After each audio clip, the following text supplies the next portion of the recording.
Magandang gabi sa inyong lahat. Ito ulit ang inyong lingkod, Mike Padua, nagbabalik sa ating tropical weather analysis ng araw po ng Miyerkules hanggang Biyernes, Hunyo at 30 hanggang ikalawa ng Hulyo 2021 at itong Tagalog version ay pinaglilingkod sa inyo ng Typhoon 2000. Umpisa natin ang update. Ito ang latest GovSat. Simula na yung araw na ito ng Miyerkules hanggang bukas Huwebes ay meron po tayong aktibong low pressure area na yon. Ito po si low pressure area 95W at kasalukuyan yung kanyang trough po ay nakaka-apekto na po sa may dagat Pilipinas. At itong LPA na ito ay aktibo na po. Nasa high probability na posible maging ganap na bagyo po ito.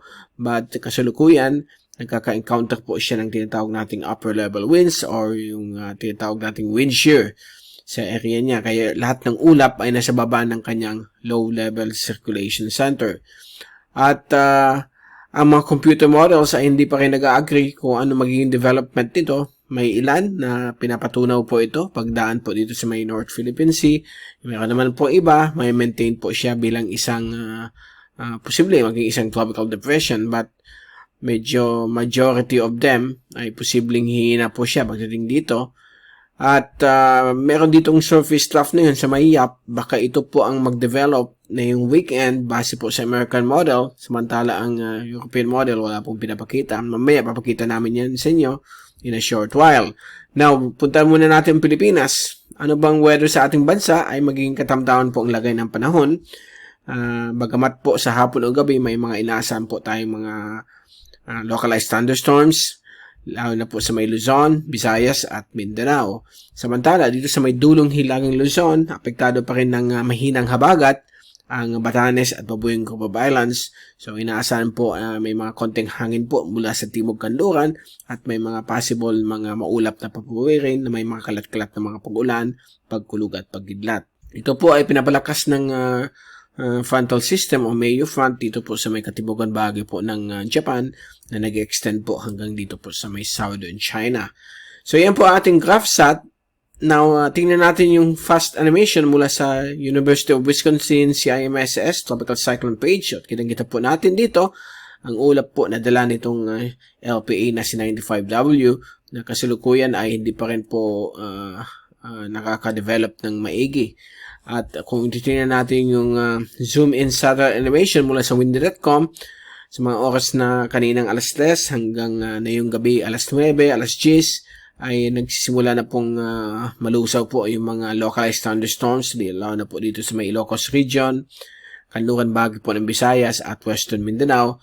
So nag-start na po siya na humina at malusaw.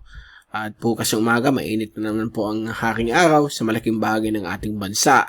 Samantala, ito po yung rainfall accumulation forecast mula sa European model, courtesy of windy.com, sa sunod na 3 araw hanggang Biyernes.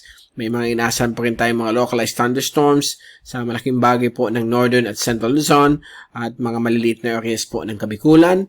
At dito rin po sa iba't ibang bahagi po ng Kabisayaan, Mindoro, Northern Palawan, at medyo malalakas po ang thunderstorms dito po sa may Kanluran, gitna at katimugang bahagi po ng Mindanao, kasama po ang Davao region. At itong mapulang area po sa may North at Central Philippine Sea, ito po yung trough po na dala po ng paparating po na active low pressure area na si 95W na kung sakali pong maging ganap na bagyo po ito, ay bibigyan po ito ng local name as Emong. So, antabayanan po natin ang update mula sa Pag-asa at sa mga iba't pang weather agencies. Ganoon din po yung ating storm watch update mula sa typhoon2000.ph. So, mag-i-issue lang po tayo ng storm watch kapag wala po siyang direct effect sa ating bansa. Subalit kung magkaroon po ito ng direktang epekto sa ating bansa, mag-i-issue po tayong storm updates every 12 to 6 hours. So, yan po ang inaasahan po natin dito po sa LPA na ito kung maging ganap na bagyo po. But, base po sa mga computer models, unahin natin yung American model. So, nandito po yung LPA. Sa darating pong bukas ng hapon, ayan na po siya, papasok ng PAR bilang isang mahinang system. And then, pagdating po ng Friday, ito po ay gagalaw pa rin ng Pakanluran sa may North Philippine Sea. Pagdating po ng Sabado, baka po malusaw po siya bilang isang surface trough na lamang o may maintain po bilang isang low pressure area, lalo na po sa darating na Sunday o Linggo. At yung surface trough na binabanggit natin sa may Palaw, ito yung posibleng mag-develop base po sa American model, but matagal pa po yan, more than 3 days, so marami pang pwedeng magbago sa mga forecast nila.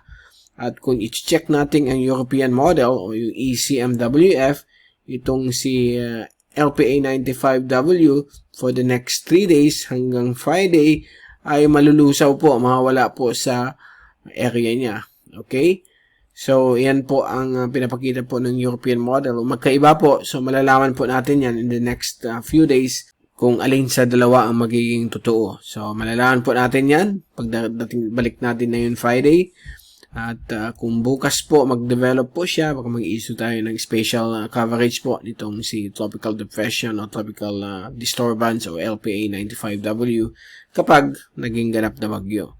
So, antabayan na lang po ninyo. At bago tayo paalam, ito ang Global Tropics Hazards and Benefits Outlook ng Climate Prediction Center ng NOAA. Ito po ay valid na yung week na ito hanggang next week. At na yung week 1, June 30 hanggang July 6 ay inaasahan po tayong 50% or moderate confidence na baka may mabuo po ditong bagyo sa may silangan po ng Batanes at Northern Luzon. So yun na po yung si 95W. So 50-50 po ang probability. Hindi po siya high. Hindi dapat ganito yan kung talagang sureable na lalakas po siya.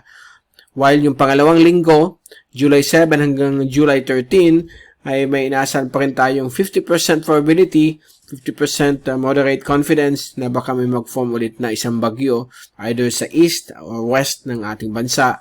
Yan po ay base sa American model. Since siya pa lang nagsasabi na may mag-form, wala pa rin pinapakita ang European model, so nasa moderate confidence lamang po siya. So malalaman po natin yan in the next few days hanggang next week kung matutuloy po itong 50% chance nitong mga weather systems na ito, but hopefully sana hindi po. Magbigay lamang po siyang mga sapat na ulan para sa mga dams natin at sa mga agricultural lands para po ma-benefit po ang mga farmers. Okay?